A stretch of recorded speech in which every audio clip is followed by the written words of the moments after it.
Good morning, everybody. I'm Dr. Somya Agarwal, Junior Resident in Dr. Deepak Patkar School of Medicine. My topic today for paper presentation is duplex ultrasound versus CT angiography for the treatment planning of lower limb arterial disease. Introduction. Peripheral arterial disease is a chronic vascular disease characterized by an impaired circulation in the lower extremities with a broad spectrum of symptoms. Although the selection of treatment strategies is based on the severity of the disease, imaging plays a crucial role in planning interventions. In clinical practice, hemodynamic stenosis and occlusion of the arterial tree can be detected and quantified using different imaging modalities, including ultrasound, DSA, CT angiography, and the contrast enhanced MRI angiography. DSA is still considered as the gold standard for peripheral arterial disease diagnosis and grading as it displays the highest sensitivity and specificity. The main limitations of DSA includes the need for catheterization, contrast allergic reactions, arterial injury, hemorrhage, atheroembolism, potential pseudoaneurysm formation at the punctured site, contrast-induced nephropathy despite the use of non-ionic contrast media. However, DSA is invasive and may be associated with well-documented limitations and makes it unsuitable as a routine diagnostic technique.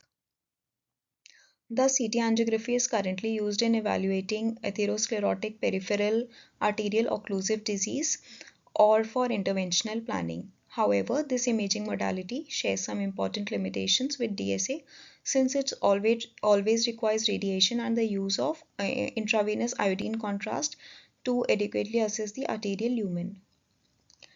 Duplex ultrasound is an extremely reliable non-invasive imaging modality for evaluating the lower extremity arterial system. Aims and objective. Our study aimed to assess the diagnostic accuracy of ultrasound compared with CT angiography in detecting occlusion and quantification of flow pattern in stenotic areas of the arterial tree in peripheral arterial disease patients. Inclusion criteria. Patients with intermittent claudication after less than 200 meters or with critical peripheral ischemia. Exclusion criteria, contraindications for non-ionic contrast media, and patients with intermittent claudication after more than 200 meters of walking. Materials and method. This prospective study was carried out in our Department of Radiodiagnosis, Dr. D.Y. Patil Medical College, from April 2024 to February 2025. A total of 94 patients with chronic lower limb ischemic disease have come to our department and were included in the study. Based on imaging analysis, 5 segments of the lower limb arterial tree were assessed: iliac, common femoral, superficial femoral, popliteal, and intrageniculate. According to the degree of stenosis or occlusion, the arteries were classified as non-stenotic, stenotic, and occluded. Duplex ultrasound criteria for evaluating vessel patency were based on normal triphasic waveform and color saturation recorded throughout the lumen of the artery. A small incident angle of 60° or less was used to minimize the measurement error. The criteria for identifying the arterial hemodynamic significant stenosis more than 70%, where PSV more than 200 cm per second and PSV ratio of more than 2, and aliasing and spectral broadening seen with color Doppler or monophasic post-stenosis flow. PSV ratio was calculated by dividing PSV at or immediately downstream from the stenosis by the PSV upstream from the stenosis. Cutoff thresholds were a non-hemodynamic stenosis for less than 70% stenosis, PSV less than 200 cm per second, and PSV ratio less than 2. With PSV, the better parameter, hemodynamic stenosis for 70 to 99% stenosis, PSV more than 205 cm per second, and PSV ratio of more than 2, with ratio superior and occlusion where no flow is detected in the vessel. CT angiography was performed with a multi-detector row. CT angiography imaging included the entire arterial tree from the abdominal aorta to the foot. The interpretation of CT angiography was based on the axial images, and processed images included MPR images, VR images, and MIP images. and CPR images, data curve planar reformation images, and volume rendered 3D reconstruction. All intra-procedural angiographic examinations DSA were performed using digital subtracting technique and an apparatus with digital imaging facilities. Water-soluble iodinated ionic or non-ionic contrast media Omnipac was used, and its doses at the rate of injection varied according to the situation results. Multiple views were obtained at different angles for the arterial stenosis evaluation. So this is the image of CT angiography and ultrasound with it shows CT angiography. It fails to demonstrate patent posterior tibial artery as demonstrated by ultrasound. Another example of tibial arteries which appeared occluded at CT angiography but were found to be patent on ultrasound.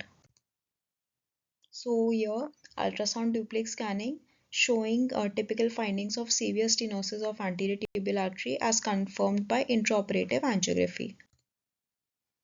Another imaging showing aliasing is seen in the color flow image of the left posterior superficial femoral artery at the site of focal narrowing. The PSV is approximately 240 cm per second with marked spectral broadening and loss of diastolic flow reversal.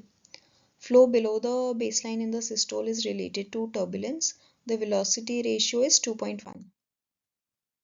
Another image where SFA occlusion with abnormal diastolic flow pattern is seen. Color flow image and pulse Doppler shows flow in the SFA. Flow in the reconstituted popliteal artery demonstrates low velocity, low resistance, and dampened and monophasic tardus parvus waveform consistent with proximal SFA occlusion. So this is Bollinger scoring system. This was used to assess both the CT angiography images and the angiographies.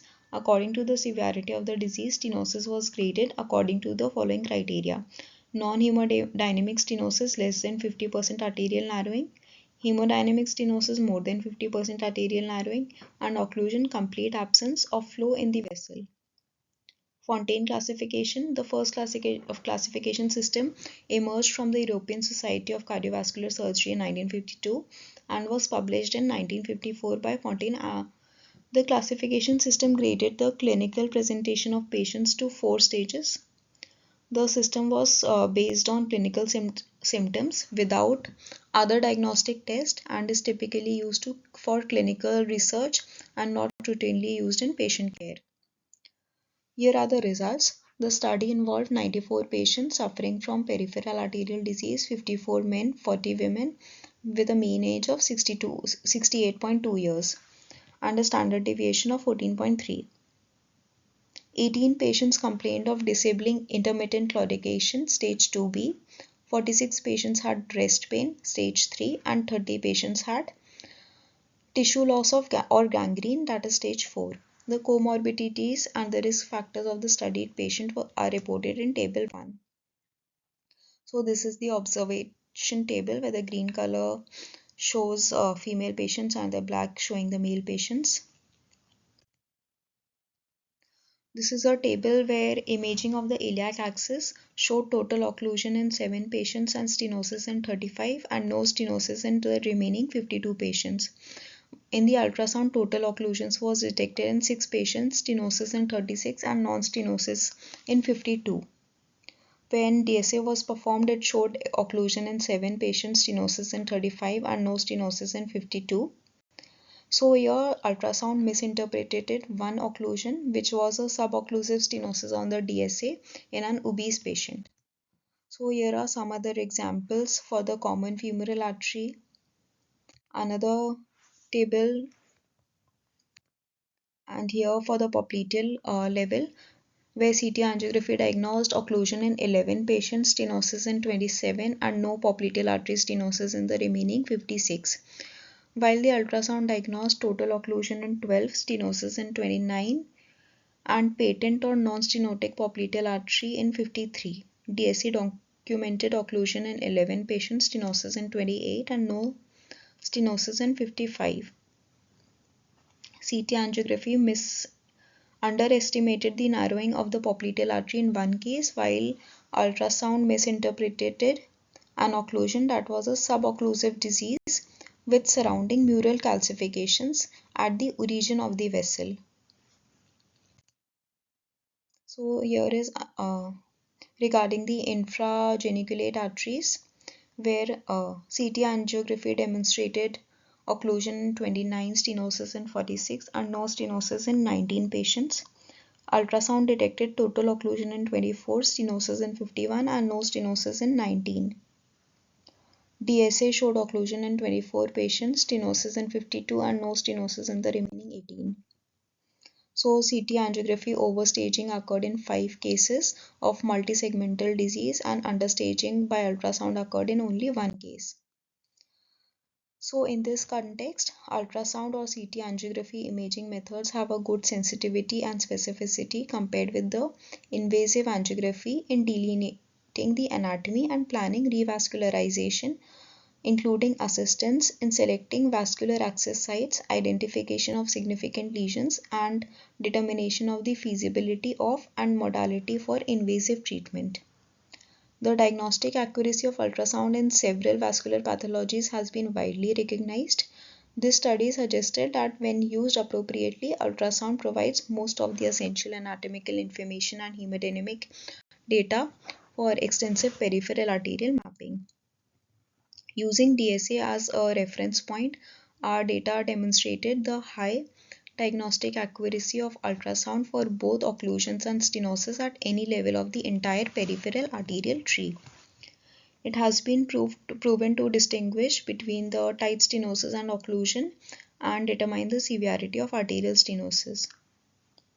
This is consistent with the data of previous studies that showed ultrasound reliability in detecting the rating lower extremity arterial disease both in the aortoiliac and femorodistal tract when compared with DSA.